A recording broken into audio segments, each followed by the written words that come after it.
बिस्मिल्लाहिर्रहमानिर्रहीम। अस्सलाम वालेकुम। वेलकम इन में कंजुर रहमान कुकिंग वैली। आज हम बनाने जा रहे हैं बहुत ही मज़ेदार मलका मसूर का पुलाव। और ये पुलाव बहुत ही जल्दी बनकर तैयार हो जाता है और इतने मज़ेदार बनता है कि आपने अगर इस तरीके से एक बार बना दिया तो आपके घर वाले बार बार इसकी फरमाइश करेंगे। और यकीन जाने मेरे बताए हुए तरीके से अगर आपने एक बार ये पुलाव बना लिया तो आप ढाबा, रेस्टोरेंट सब जगह से ये पुलाव खाना भूल जाएंगे। तो फिर चलिए हम इसे बनाना शुरू करते हैं। तो सबसे पहले मैं पतीली में शामिल कर रही हूँ 1 कप भरकर ऑयल। अब ऑयल को हम थोड़ा गर्म होने देते हैं। तो देखिए ऑयल हमारा गर्म हो गया है। अब मैं इसमें शामिल कर रही हूँ कुछ साबित गरम मसाले। इन गरम मसालों से पुलाव में बहुत अच्छा टेस्ट और खुशबू आती है। तो मैंने यहाँ लिए हैं 2 अदद तेज पत्ते, 1 टेबल स्पून जीरा, 8 से 10 अदद काली मिर्चें, 2 छोटी इलायची, 1 बड़ी इलायची जिनके मुंह मैंने खोल दिए हैं, 6 से 8 अदद लौंगे, 2 दालचीनी के पीस। इन्हें हम ऑयल में शामिल कर देते हैं। और इसके साथ ही अब मैं शामिल कर रही हूँ 3 से 4 अदद मैंने प्याज लेकर इन्हें स्लाइस में कट कर लिया है, ये भी इसमें शामिल कर देते हैं। अब इसमें हमारे गरम मसाले भी अच्छे से फूल जाएंगे और प्याज को हमने इतना कुक करना है कि ये हाफ गोल्डन हो जाए। तो देखिए यहाँ प्याज हमारी हाफ गोल्डन हो गई है। अब मैं इसमें शामिल कर रही हूँ 2 टेबल स्पून लहसुन अदरक का पेस्ट और 20 अदद हरी मिर्चें तेज वाली लेकर मैंने उन्हें दरदरा सा कूट लिया है, ये भी इसमें शामिल कर देते हैं। 8 अदद रफली कट किए हुए टमाटर, 2 टेबल स्पून भुना कुटा धनिया, 1 टेबल स्पून भुनी कुटी सौंफ, 1 टीस्पून पीसी लाल मिर्च और 1 टीस्पून कुटी लाल मिर्च, 1 टीस्पून भुना कुटा जीरा, 1 टीस्पून हल्दी पाउडर, हाफ टी स्पून कुटी काली मिर्च और 1 टेबल स्पून चाइनीज सॉल्ट। बस 2 मिनट इन मसालों को हम अच्छी तरह से भून लेते हैं ताकि ये मसाले अच्छे से पक जाएं, इनका कच्चापन दूर हो जाए।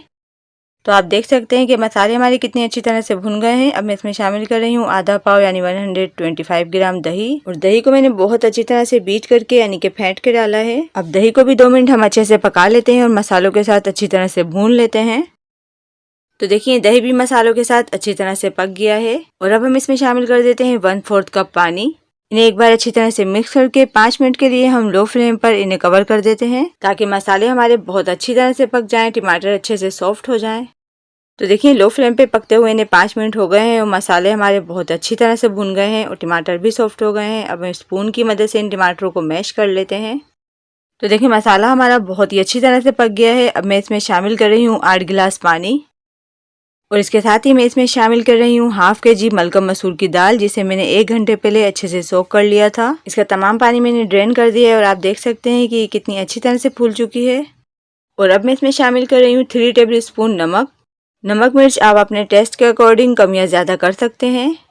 और इसके साथ ही 6 अदद साबित हरी मिर्चें। अब हम इसे कवर कर देते हैं और मीडियम टू लो फ्लेम पे 10 मिनट के लिए इसे पकने देते हैं ताकि दाल हमारी 50% डन हो जाए। तो देखिए यहाँ इसे पकते हुए 10 मिनट हो गए हैं। और अब मैं इसमें शामिल कर रही हूँ 1 kg बासमती चावल। और इन चावलों को भी मैंने आधा घंटा पहले सोक कर लिया था और देखें ये कैसे अच्छे से फूल गए हैं और इनका तमाम पानी मैंने ड्रेन कर दिया है। अब ये चावल हम इसमें शामिल कर देते हैं। और इसके साथ ही मैं इसमें शामिल कर रही हूँ 1 गड्डी पुदीना। और पुदीने को मैंने अच्छे से वॉश करके मोटा मोटा काट लिया है। इससे चावलों में बहुत ही जबरदस्त टेस्ट और खुशबू आती है। अगर आपके पास फ्रेश पुदीना ना हो तो आप घर में सुखाया हुआ पुदीना भी इसमें इस्तेमाल कर सकते हैं। एक बार इसे अच्छे से मिक्स कर लेते हैं और कवर करके मीडियम टू हाई फ्लेम पर इसे पकने देते हैं। तो देखिए चावलों को हमारे पकते हुए तकरीबन 8 से 10 मिनट हो गए हैं। हम एक बार इन्हें फिर से चला देते हैं। इसमें से इतनी बेहतरीन खुशबू आ रही है कि बस मैं आपको बता नहीं सकती। अब हम इसे दोबारा से कवर कर देते हैं और पकने देते हैं।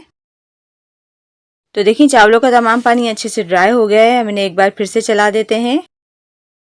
अब हाफ बंच हम कटा हुआ हरा धनिया शामिल कर देते हैं। और पहले से ही मैंने 1/4 कप ऑयल में 4 अदद प्याज का भगार तैयार कर लिया था, ये भी इसमें शामिल कर देते हैं। खाली फ्राई प्याज हमने शामिल नहीं करनी बल्कि ऑयल के साथ ही हमने इसका तड़का लगाया है। और आप प्याज का तड़का घी से भी लगा सकते हैं, उससे भी बहुत ही जबरदस्त टेस्ट आएगा। अब हम इसे कवर कर देते हैं और 8 से 10 मिनट के लिए हम लो फ्लेम पर दम पे लगा देते हैं।